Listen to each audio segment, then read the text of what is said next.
আন্দোলন বাংলাদেশের আমির বিশ্বাস চরমনাইকে যেখানে পাবে সেখানে তাকে সাইজ করবার মেরে ফেলা হুমকি দেওয়া হয়। তাহলে তোমাদের মাধ্যমে জাতি ভালো কি আশা করতে পারে? এখনই তো তোমরা সন্ত্রাসী কায়দায় বক্তব্য রাখছো, এই সব যুব আন্দোলনের সংগঠনের ছাত্রদের আমরা বলতে চাই, তোমরা দেখেছ আজকে বাংলাদেশে রাজনীতি করা অত্যন্ত একটা কঠিন কেমন একটা অবস্থান তৈরি হয়ে গেছে। আগে আমরা শুনতাম যে যখন নাকি কেস হতো, বাদী এবং আসামি তারা একাত্রে নৌকা যোগে আদালতে যেত। তাদের ভিতরে একটা সৌহার্দ্যতা ছিল, তাদের ভিতরে একটা ভ্রাতৃত্ব ছিল, তাদের ভিতরে একটা আন্তরিকতা ছিল। কিন্তু বর্তমানে বাংলাদেশে কি রাজনীতি চলছে? যেই রাজনীতির ইতিহাস আপনারা দেখেছেন,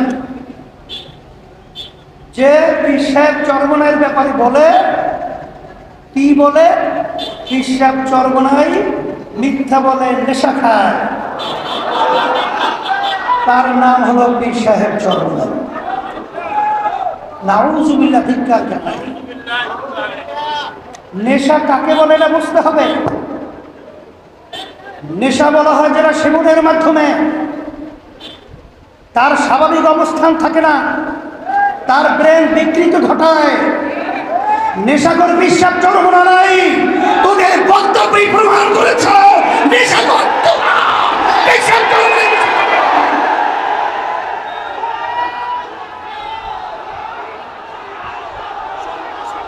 এরপরে আপনারা দেখেছেন, মানে কোন সুস্থ মানুষ তারা কি এই ধরনের বক্তব্য দিতে পারে?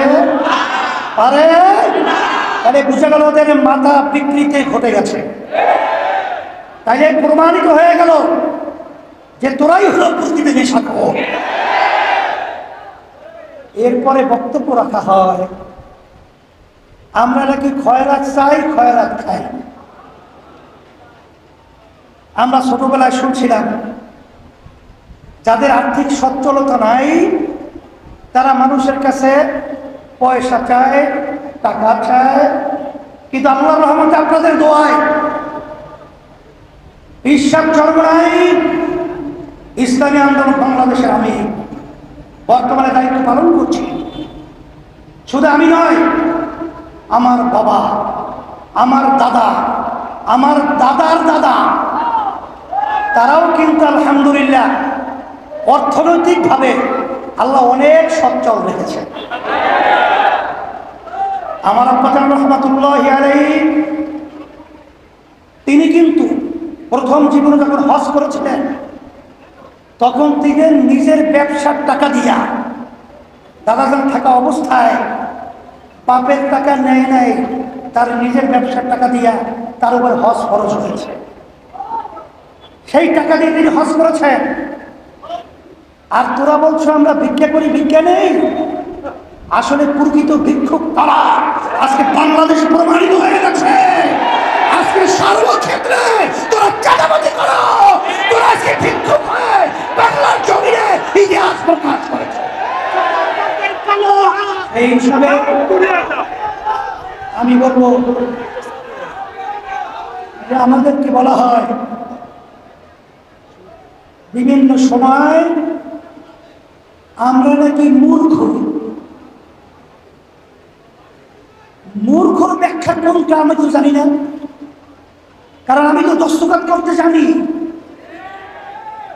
মূর্খরা দস্তখত করতে জানে না, আমি তো পড়তে পারি। তাহলে মূর্খ আমার পড়ে কিভাবে? আমি তো পড়তে পারি এবং আমি পড়াতেও পারি, তাহলে আমি মূর্খ হলাম কিভাবে? আসলে যারা এই বক্তব্য রেখেছে তারাই হলো জ্ঞান পাপী, তারাই হলো প্রকৃত মূর্খ।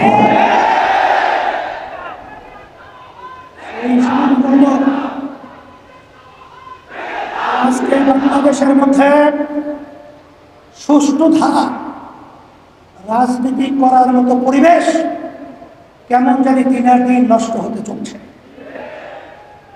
কিন্তু আমাদের দুঃখ হয়, এই দেশটা আমার, এই দেশটা আমি জন্মগ্রহণ করেছি, এই দেশের মোহাব্বত এটা ইমানের একটা অংশ। সে লক্ষ্যে আপনারা দেখেছেন জুলাই 5ই আগস্ট ইসলামী আন্দোলন বাংলাদেশ,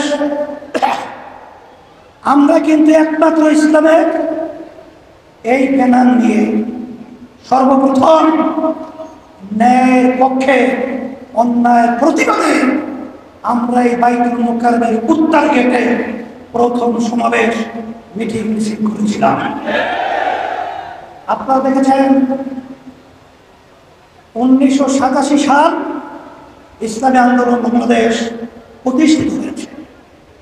অদ্যবধি পর্যন্ত আমাদের একটা এমপিও কিন্তু আমাদের দলীয় ব্যানারে সংসদে যায় নাই।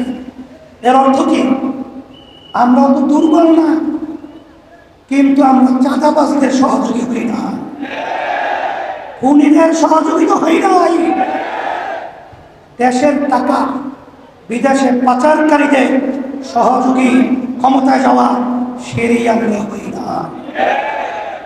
সেই হিসাবে এখন 5ই আগস্টের পরে সুন্দর একটা দেশ গড়ার মতো পরিবেশ তৈরি হয়েছে। আমি যুবকদেরকে বলবো, তোমরা যদি আজকে ন্যায়ের পক্ষে অন্যায়ের প্রতিবাদে আওয়াজ তুলতে পারো, তাহলে আল্লাহর রহমতে, আল্লাহর খাস মেহেরবানিতে এই দেশ একটা সুন্দর দেশে পরিণত হবে। সাথে সাথে আমি আমার অন্যান্য ভাইদেরকে বলবো, রাজনৈতিক দল যারা রয়েছেন, আসেন আমরা ক্ষমতা প্রেমিক না হয়ে আমরা দেশ প্রেমিক হই। আমাদের দেশের জন্য আমরা আমাদের কথা, কার্যক্রম, বক্তৃতা, আমাদের সমস্ত কার্যক্রমগুলো থাকুক, সেইভাবে আমরা পথ চলি। একে অপরের প্রতি আমরা ঘৃণা সৃষ্টি না করে আমরা দেশ গড়া, মানবতার কল্যাণে এবং ইসলামের কল্যাণে কাজ করি। তোমাদের সকলকে ধন্যবাদ। আমি দোয়া করি, দোয়া চাই, আল্লাহ আমাদের সবাইকে যেন ইসলাম দেশ, মানবতার কল্যাণে কাজ করার তৌফিক দান করেন। অমুক দল বড়, অমুকে ক্ষমতায় যাবে, এই চিন্তা আপনারা করবেন না। আপনারা সকলের ব্যাপারে আপনারা নিরপেক্ষ ভূমিকা পালন করবেন। আর অন্তর্বর্তীকালীন সরকারকে আমি বলবো, আপনারা level playing field, level playing field তৈরির জন্য যা যা করা দরকার সেইভাবে দায়িত্ব পালন করবেন। আল্লাহ আমাদের বাংলাদেশের জনগণ আপনাদের সাথে থাকবে, আছে। আর বিশেষ করে মাইলস্টোনে যে দুর্ঘটনার মাধ্যমে যে বাচ্চারা দুনিয়া থেকে বিদায় হয়ে গেছে, আল্লাহ তাদেরকে সম্মানের স্থানে দান করুন এবং গার্জিয়ান এবং অভিভাবকদেরকে আল্লাহ সাবরের জামিন এখতিয়ার করার তৌফিক দান করুন। আল্লাহুম্মা আমিন। রব্বানা আতিনা ফিদ দুনিয়া হাসানাহ ওয়া ফিল আখিরাতি হাসানাহ ওয়া কিনা আযাবান নার।